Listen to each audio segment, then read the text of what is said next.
Halo semuanya, buat kalian para pembelajar yang emang menaruh perhatian ekstra di dunia pendidikan, selamat datang di sesi bedah materi kita kali ini. Gini, pernah kepikiran gak sih, apa yang sebenarnya jadi penggerak utama sistem pendidikan kita? Di balik setiap kurikulum yang kita pakai, kebijakan yang turun dari pemerintah, sampai metode ngajar di kelas, itu ada sebuah mesin tersembunyi. Mesin ini beroperasi secara sunyi, tapi pengaruhnya luar biasa kuat. Mesin itu adalah hubungan simbiotis antara filsafat dan pendidikan. Nah, hari ini kita bakal ngebongkar habis-habisan gimana pemikiran abstrak filsafat ini sebenarnya ngebentuk realitas konkret yang ada di ruang kelas kita setiap harinya.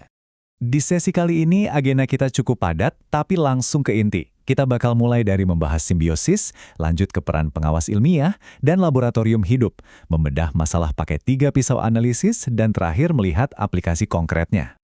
Sebagai dasar pijakan, kita akan pakai referensi utama dari dokumen yang ngebahas peran filsafat ilmu dalam mengawasi dan memperkuat ilmu pendidikan. Teks ini bakal jadi kompas kita untuk melihat kalau filsafat itu ternyata nggak cuma duduk diem di menara gading, tapi benar-benar turun langsung ngatur cara kita belajar dan mengajar. Masuk ke bagian pertama, simbiosis. Disinilah titik temu antara teori dan praktik. Hubungan mereka ini nggak berjalan satu arah loh. Mereka tuh saling butuh dan saling mengoreksi. Kutipan ini pas banget buat ngegambarin poin utamanya. Bayangin aja filsafat itu kayak seorang pengawas ilmiah atau mandor proyek yang super teliti. Kalau nggak ada filsafat, pendidikan tuh bisa dengan gampang banget terjerumus jadi sekedar dogma buta atau rutinitas mekanis yang nggak ada maknanya. Filsafat ini yang terus-terusan nanya, mempertanyakan asumsi dasar kita, teori yang dipakai, sampai metode di kelas. Dia memastikan semuanya itu punya dasar rasionalitas yang kuat, bukan cuma sekedar ikut-ikutan tren pendidikan. Nah, sekarang coba kita balik sudut pandangnya. Kalau filsafat itu mandornya, pendidikan itu adalah laboratorium hidupnya. Kebayang nggak maksudnya? Praktek di lapangan itu kan dinamis banget ya. Pasti selalu memunculkan tantangan baru, anomali, atau fenomena belajar yang beda-beda dari tiap siswa. Waktu pendidik nemuin jalan buntu atau masalah yang nggak bisa dijawab pakai teori lama, disitulah para filsuf harus muter otak lagi. Realitas di kelas memaksa teori filsafat buat terus dievaluasi. Inilah yang bikin pemikiran filsafat itu terus hidup, berkembang, dan tetap relevan. Oke, sekarang kita masuk ke bagian kedua, pisau analisis. Filsafat itu ibarat alat bedah dengan 3 bilah utama. Bilah pertama dari pisau analisis kita adalah ontologi. Dalam bahasa yang paling simpel, ontologi itu dipakai buat nanya hakikat atau esensi dasar dari sesuatu. Apa sih sebenarnya benda ini? Waktu kita pakai kacamata ontologi dalam pendidikan, kita benar-benar lagi membongkar esensi paling dasar dari siapa itu siswa, siapa itu guru, dan apa itu ilmu pengetahuan. Biar gampang, kita pakai contoh ini deh. Apa sih hakikat kecerdasan anak? Zaman dulu, gampang banget kita mikir kalau anak itu ya cuma ibarat kertas kosong yang harus terus-terusan diisi sama gurunya. Tapi, lewat pisau ontologi modern, mitos usang itu langsung dibongkar. Sekarang kita melihat anak sebagai subjek pembelajar yang aktif, sangat kompleks, dan udah bawa potensinya masing-masing dari lahir. Cuma dari pergeseran sudut pandang ontologis ini aja, cara pendidik memperlakukan siswa di kelas langsung berubah drastis kan? Lanjut ke bilah pisau kedua, yaitu epistemologi. Kalau ontologi tadi nanyain apa, nah epistemologi ini nanyain bagaimana. Ini cabang filsafat yang tugasnya ngecek kebenaran pengetahuan dan cara dapatinnya. Dari mana kita tahu hal itu benar, terus gimana cara terbaik buat menyalurkan pengetahuan itu ke siswa. Di sini kita ngetes apakah metode ngajar yang kita pakai itu logis dan ada bukti empirisnya di lapangan. Coba kita pakai epistemologi buat bedah pertanyaan krusial ini. Gimana cara siswa belajar paling efektif? Pakai pisau ini, kita bisa ngetes, misalnya metode hafalan versus metode eksplorasi.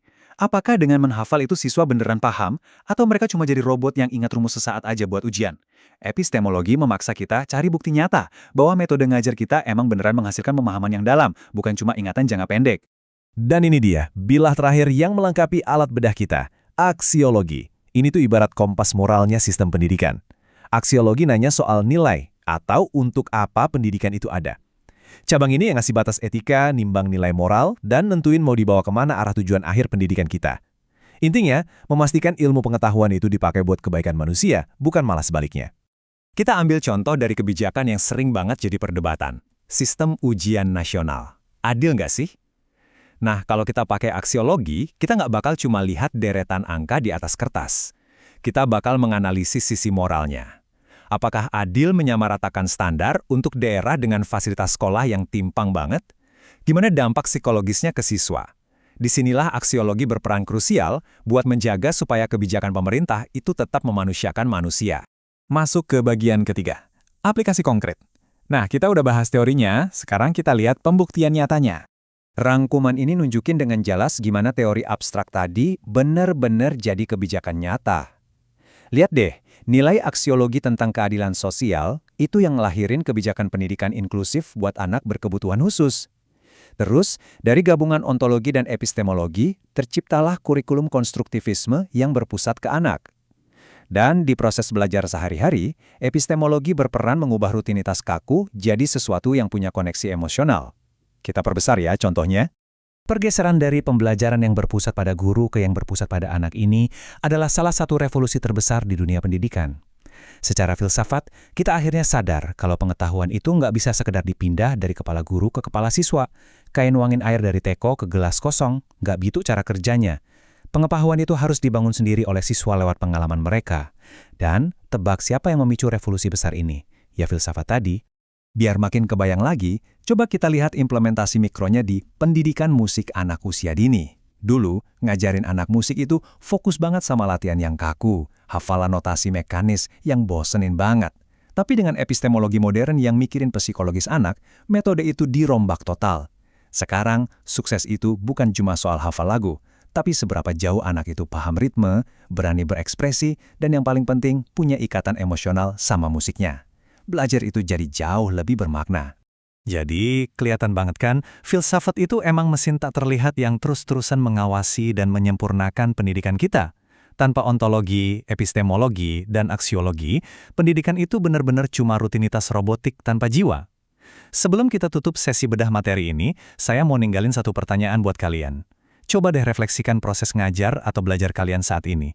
Apakah semua itu digerakkan cuma karena rutinitas yang penting jalan aja, atau secara sadar udah kalian bimbing pakai landasan filosofis yang jelas? Mulailah pakai pisau analisis kalian dari sekarang. Terima kasih udah fokus belajar bareng di sesi ini, dan sampai ketemu lagi di analisis mendalam kita berikutnya.